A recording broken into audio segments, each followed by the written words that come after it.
Oui, j'ai l'air d'un homme heureux. Bonjour à tout le monde.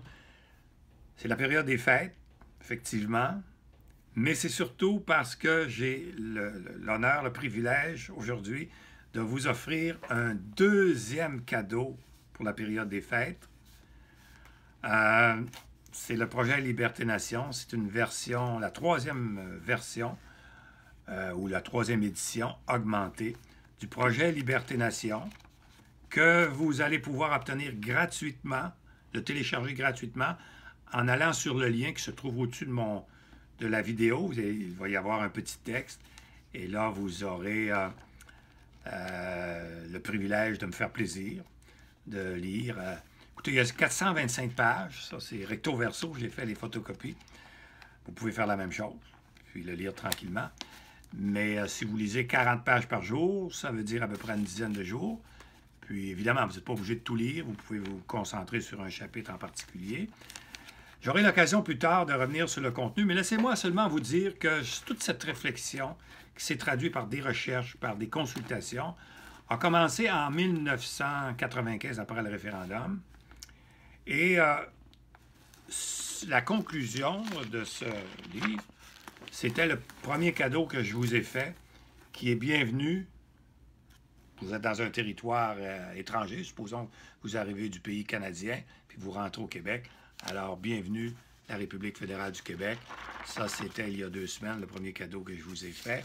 Mais ne mélangeons pas les deux, parce que c'est complètement différent. Différent, c'est complémentaire. Alors, c'est le projet Liberté Nation, c'est pour les régions. Il y a 17 régions administratives au Québec. Comprenez-moi bien, là, les régions, c'est fini d'être subordonné au gouvernement du Québec puis du Canada. Fini de demander des subventions, puis Québec, vous en va à Ottawa.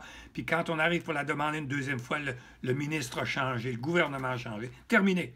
Les régions vont devenir des États autonomes avec un gouvernement, un parlement, des députés, les 17 régions. Un peu comme les États américains, le Vermont, par exemple, le Massachusetts. Ils ont leur gouverneur et leurs sénateurs et leurs représentants au gouvernement central à Washington. Mais ils sont d'abord gouvernés par leur propre gouvernement régional. Ce sera la même chose qu'en Suisse, qu'en Autriche, qu'en Allemagne avec les Länders, avec les provinces canadiennes. Mais ce sera la plus belle fédération au monde. Alors, les régions deviennent des États autonomes, unis dans une fédération typiquement québécoise qui s'appelle la République fédérale du Québec, qui sera, cette République fédérale-là, en Amérique du Nord, une République française, francophone, à côté d'une monarchie anglophone qui est le Canada, à côté des États-Unis d'Amérique qui est la République, une République fédérale, mais de langue anglaise. Et plus loin, le Mexique, qui est aussi une fédération, une République fédérale, mais espagnole, les États fédérés du Mexique. Mes amis, c'est merveilleux. C'est merveilleux parce que c'est là qu'est la clé. C'est là qu'est la clé pour, le consensus pour permettre aux fédéralistes et aux indépendantistes d'avoir un pays. Je vous expliquerai plus tard comment c'est pas si difficile que ça. Et juste en passant, c'est pas en multipliant les partis politiques qu'on va y arriver là. Mais ça, c'est une autre question. À bientôt, puis bonne fête.